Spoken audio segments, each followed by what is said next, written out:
Value of all installments. आराम से बेटे, कोई जल्दी तो है ही नहीं ना। इज इक्वल टू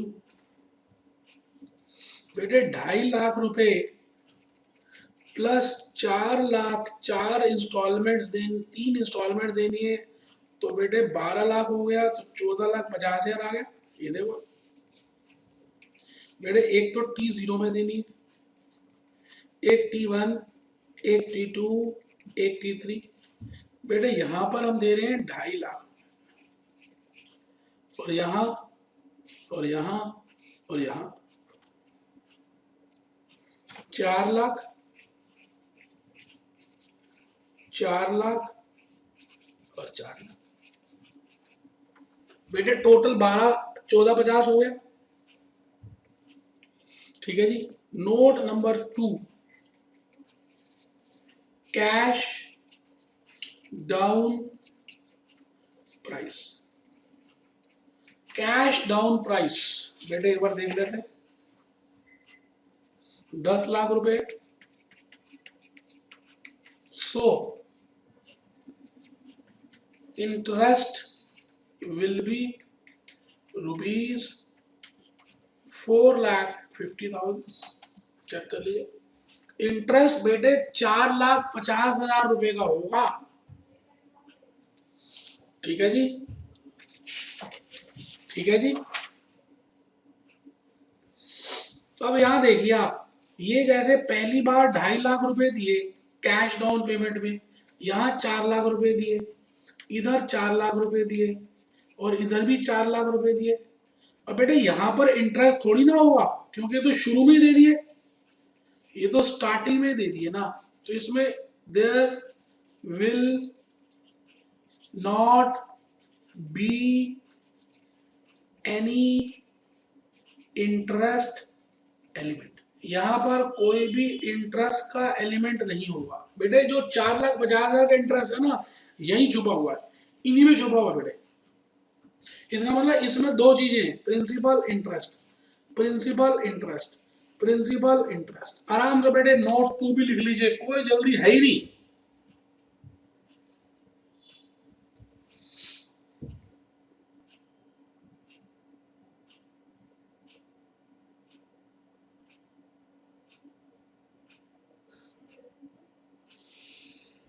तो नोट 3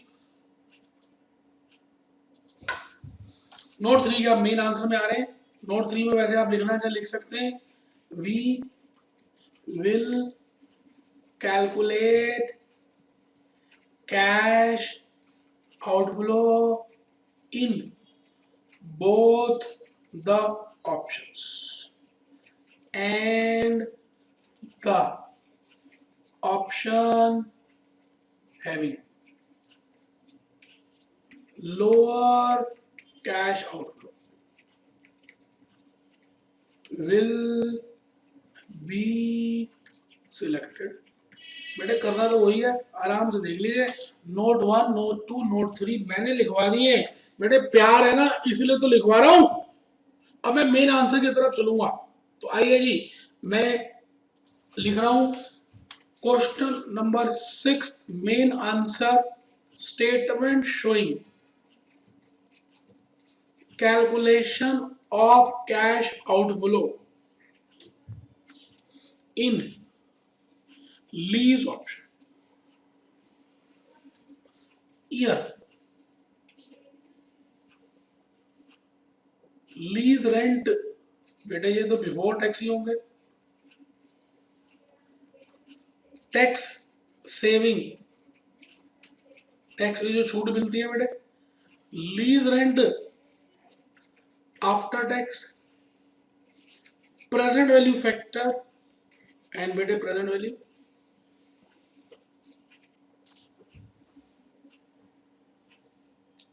ठीक है जी।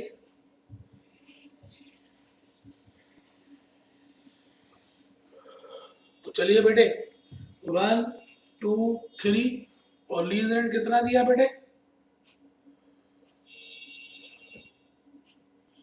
अच्छा, 0 पीरियड में बेटे 20,000, और फिर 4,32,000, 4,32,000 और बेटे 4,32,000। मैं मान रहा हूं कि ये नया बिजनेस है और आपकी कोई दूसरी इनकम नहीं है, इसलिए इसकी जो टैक्स की छूट होगी और इसकी टैक्स की छूट इकट्ठी होगी, इसकी यहां होगी, इसकी यहां होगी। मानिए कि ये आपने एक रिजल्ट बिगिनिंग में दिया है, आप बात समझ रहे हैं? तो चलिए जी, 4,52,000 इंटू 35%, बेटे 1 लाख बेटे 1,58,200, 4,32 इंटू 35%, 4,32,000 इंटू 35%, 1,51,200, 4,32,000 इंटू 35%, बेटे 1,51,200। आप देख लीजिए आराम से बेटे, कोई जल्दी है ही नहीं। और बेटे आफ्टर टैक्स निकाल लेते हैं, ये तो बेटे नील है ना, तो ये तो 20,000 ही आएगा, है ना। तो इसको देख लेते हैं बेटे, 4,32,000 माइनस 1,58,200, ये आ गया बेटे 2,73,800 माइनस 151,200, ये आ गया बेटे 2,80,800 और ये भी आ गया बेटे 2,80,800। आराम से बेटे, कोई जल्दी नहीं है बेटे। ए मेरे बेटे 20% का आपको डिस्काउंटिंग रेट दिया है, ये 1 है बेटा, तो ये आ गया जी 0.833। मैं देख के लिख रहा हूं, आप खुद कर लें, इजी है। 0.578 और ये बेटा आपके पास टोटल आ जाएगा, total of present value of cash outflow. Lease option में आ गए बेटे, ये 20,000 तो आएगा ही ना मेरे बच्चे, तो मेरे लाल।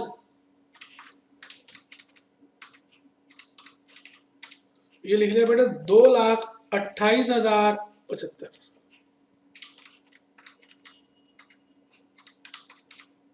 ये आ गया बेटे 1,94,875,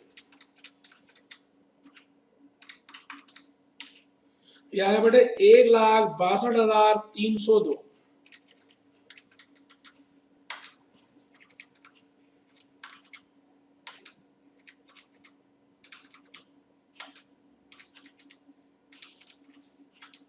ये आ गया बेटे 6,05,252। आराम से बेटे, कोई जल्दी नहीं है बेटे।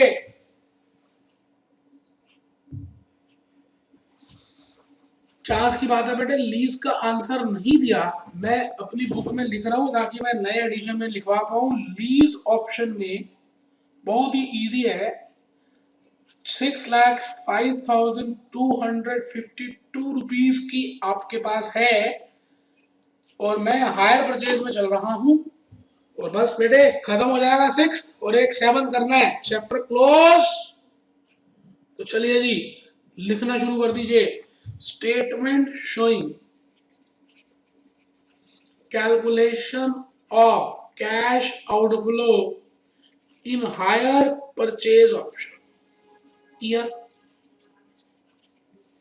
ईयर बेटे प्रिंसिपल, बेटे इंटरेस्ट, बेटे डेप्रिसिएशन, बेटे tax saving on interest and depreciation, बेटे कैश आउटफ्लो, बेटे प्रेजेंट वैल्यू, बेटे प्रेजेंट वैल्यू फैक्टर। आराम से देख लीजिए बेटे,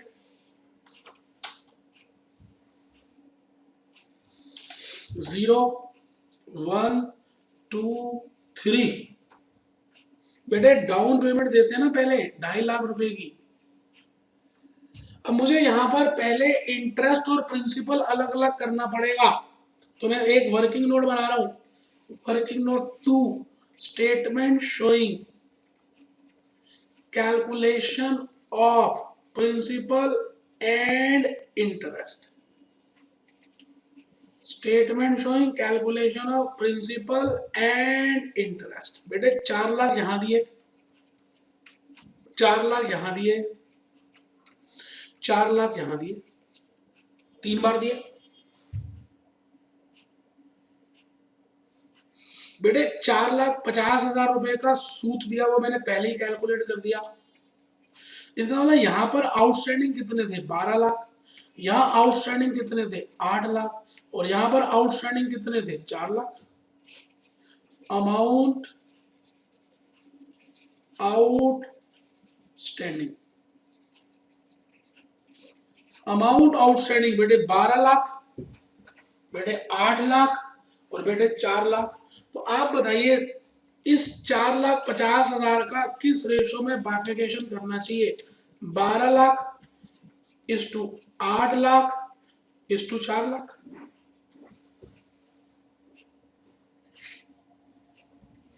3:2:1,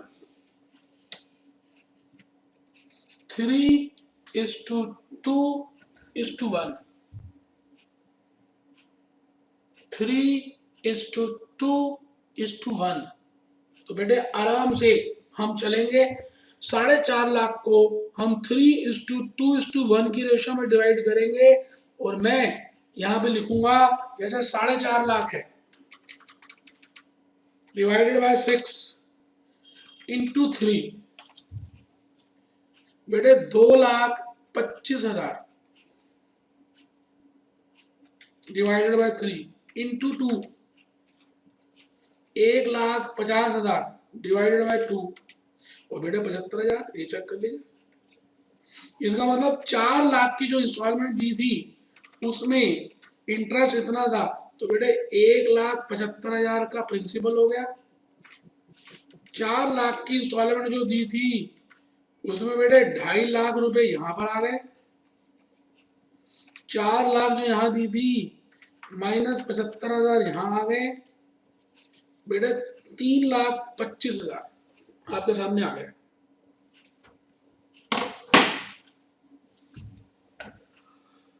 प्रिंसिपल और इंटरेस्ट कैलकुलेट कर दिया मैंने। अब मैं डेप्रिसिएशन निकालने जा रहा हूं।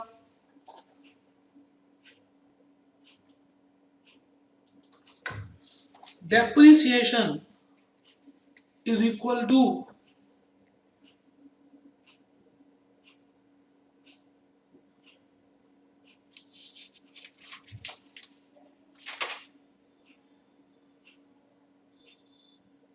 बेटे डेप्रिसिएशन हमेशा कैश डाउन पेमेंट में मिलती है। तो 10 लाख माइनस 0/3, देखिए 3,33,333 डेप्रिसिएशन मिल रही है बेटे। पहले साल 3,33,333, 3,33,333, 3,33,333। आराम से देख लीजिए क्योंकि स्क्रैप वैल्यू 0 है और डेप्रिसिएशन हायर परचेज प्राइस में नहीं मिलती, जबकि 14,50,000 रुपए आप दे रहे हैं, लेकिन बेटे उसमें इंटरेस्ट लेना ना 450 का, तो कैश डाउन कितनी दे रहे हैं? 10 लाख। तो 10 लाख पे मैंने कैलकुलेट किया है ओरिजिनल कॉस्ट माइनस दिस, तो मैं इसको यहाँ लिखने जा रहा हूँ 3,33,333, 3,33,333, 3,33,333। ये लीजिए। अब मैं आ गया जी टैक्स सेविंग के ऊपर। 2,25,000 प्लस 3,33,000 इंटू 35%। ये बेटे बिल्कुल बढ़िया फिगर आ रही है जो मैंने वहां लिखी है 1,95,417। देख लीजिए। और दूसरा साल देख लेते हैं। 1,50 प्लस 3,33,333 इंटू 35%। ये आ गए जी 169,167 और फिर 142,917। कैश आउटफ्लो में पहुंच गया जी। Principal plus interest minus tax saving. आराम से बेटे 2.5 लाख तो ये आ ही गया पहले साल का, 0 पीरियड का। 1,75 प्लस 2,25 माइनस 195,417 ये आ गया जी 2,04,583। 2.5 लाख, ये 4 लाख ही हो गया जी, माइनस 169,167, ये आ गया जी 2,30,833। 3,25,000 प्लस 75 माइनस 142,917, ये आ गया जी 2,57,083। देख लीजिए प्लीज, यहाँ बनिए और यहाँ पे 0.833, 0.694, 0.578। आराम से बेटे यहाँ लिख दीजिए total of present value of cash outflow in buying option. बेटे ये तो 2.5 लाख ही हो गया।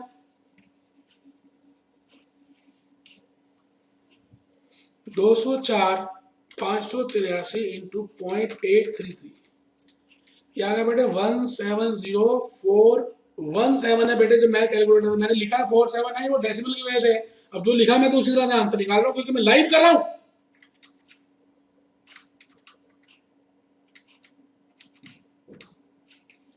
तो 160,198, ठीक है जी। 257,083 इंटू 0.578, ये आ गया जी 148,593। मेरा तो आ रहा है 593, चेक कर लीजिए। मैंने जो लिखा ठीक है, अब मैं टोटल वही लिख रहा हूँ 729,543 जो बुक में लिखा है। बेटे डेसिमल्स का फर्क है मुझे पता है, लेकिन आपको मेरी आत्मा से जो आवाजें आ रही है, आपकी आत्मा तक जा रही है, वो तो समझ आ रहा है ना बेटे। करोड़ों की बातें हो रही है बेटे, डेसिमल्स का चक्कर छोड़ दीजिए, 3 डेसिमल तक लीजिए, जो आता है ठीक है। चलिए जी, अब बताइए आपके हिसाब से हमें कौन सा काम करना चाहिए था। तो बेटे लीज ऑप्शन ज्यादा बेटर है, तो लिखें द मैनेजमेंट हायर परचेज से रिकमेंडेशन जरूर लिख कर आए। The management may be advised to acquire the asset on lease basis as compared to hire purchase basis because it involves lower cash outflow। लो बेटा, मैं आ गया जी। बस इस लेक्चर के आखिरी पड़ाव के 10 मिनट रह गए। मुझे एक ही क्वेश्चन कराना है 7th, मुझे चैप्टर क्लोज, और मुझे 2 ही कंसेप्ट बताने हैं। तो आप पहले क्या करें, वो कंसेप्ट लिख डालें जिससे कि हम उन बातों को जल्दी से देख लें। तो लिखिए जी कंसेप्ट नंबर, पहले 1-2 कंसेप्ट जो रह गए हैं उनको लिख डालें। कंसेप्ट 15 लिखें जी पहले, तो फिर मैं समझाऊंगा। Points to be kept in mind while solving the question। कुछ बातों को 250 ग्राम में रखना चाहिए जब आप क्वेश्चन को सॉल्व कर रहे हो। Hire purchaser will also enjoy the benefit of scrap value of fix asset at the end of agreement. ये तो हमें पता ही है बेटे, हायर परचेजर ओनर ही होता है, डेप्रिसिएशन भी मिलती है और स्क्रैप वैल्यू भी मिलती है।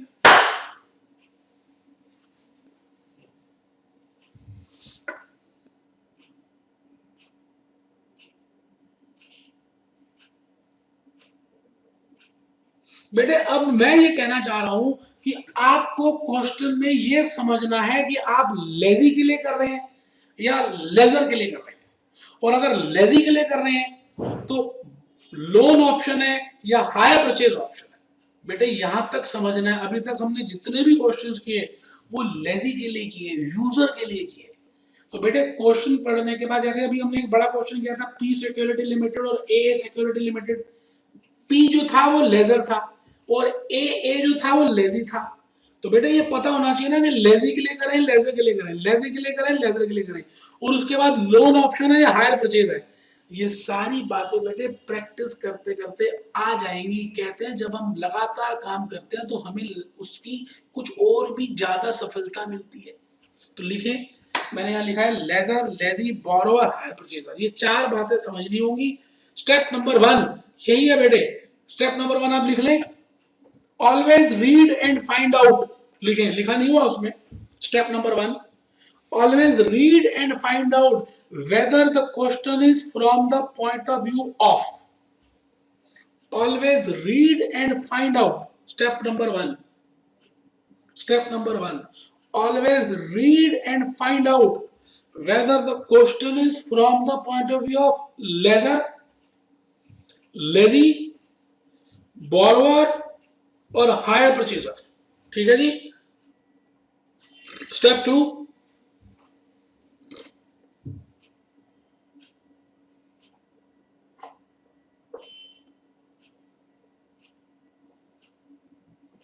कैलकुलेट आउटफ्लो और inflow as per the requirement. Generally हम आउटफ्लो ही निकालते हैं बेटे।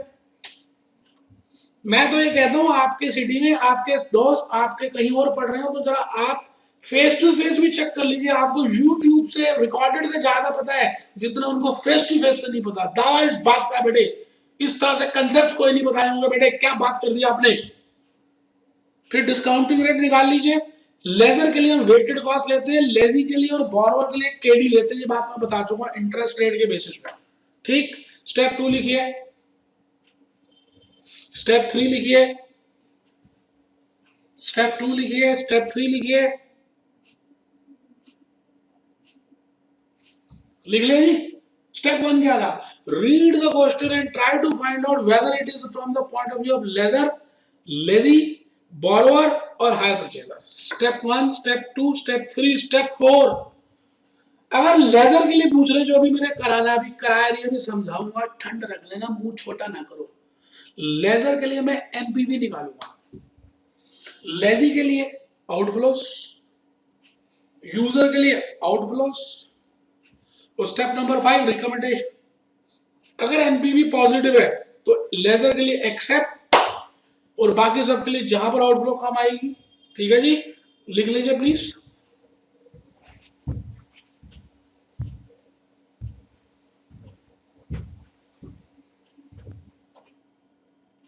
अब बेटे लास्ट कंसेप्ट लिखने जा रहे हैं, evaluation from the point of view of lessor. इसको लिखना है, समझना है और एक क्वेश्चन नंबर 6, 7 करना है, बस चैप्टर क्लोज है जी।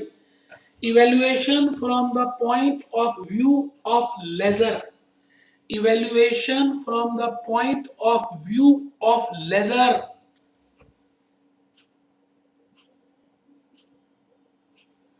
Sometimes we have to take the decision from the point of view of leisure, such that, such missing है। Sometimes we have to take decision from the point of view of leisure, such that at which lease rent proposal is beneficial, such that मतलब वो कितना lease rent charge करे कि उससे उसका proposal beneficial हो जाए। अभी समझाऊंगा। So in this case, we will evaluate whether the project will yield positive NPV or negative NPV. ठीक है, ठीक है, लिखिए पॉजिटिव और negative.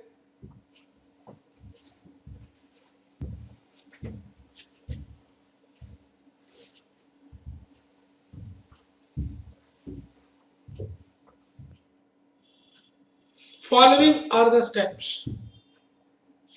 Calculate cash outflows and cash inflows of lessor. बेटे अब तो ये नॉर्मल क्वेश्चन बन गया, क्योंकि लेजर को लेजर खरीद रहा है एसेट और फिर उसको लीज रेंट में दे रहा है। तो लीज रेंट उसकी इनकम हो गई, इनफ्लो हो गई, आउटफ्लो ये हो गई। तो बेटे नॉर्मल एनपीवी जैसे निकालते हैं, आउटफ्लोज इनफ्लोज निकालेंगे। तो step number 1, calculate cash outflows and inflows of lessor. Laser.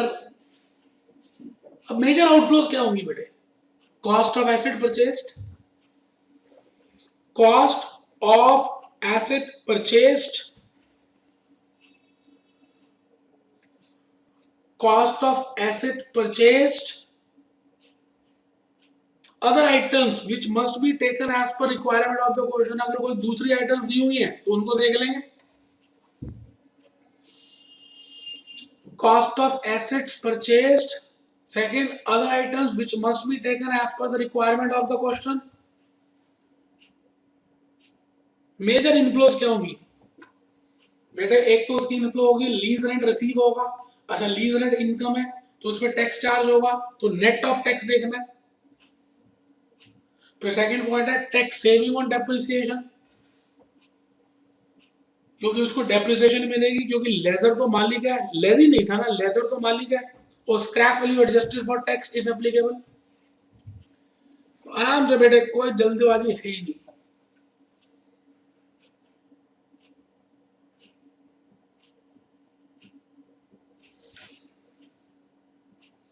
लिख लिया बेटे?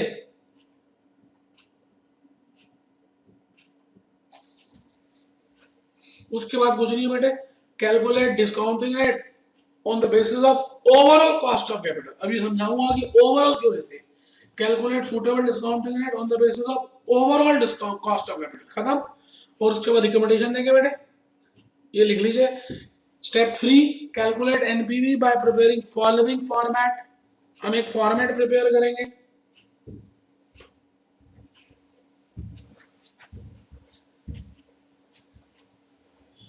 calculate NBV by preparing following format। Outflow अलग निकाल लेंगे, इनफ्लो अलग निकालेंगे। ये इनफ्लो का फॉर्मेट है, लीज रेंट इनका इनफ्लो है, डेप्रिसिएशन इनफ्लो है, कैश इनफ्लो निकाल लेंगे, दोनों आफ्टर टैक्स करेंगे इसका। फिर प्रेजेंट वैल्यू फैक्टर और प्रेजेंट वैल्यू लाइंस ड्रॉ करिए प्लीज। और लास्ट में आ जाएगा total of present value of cash inflows. आराम से बेटे, 5 मिनट की तो बात रहेगी ना बेटे, आराम से कर लो।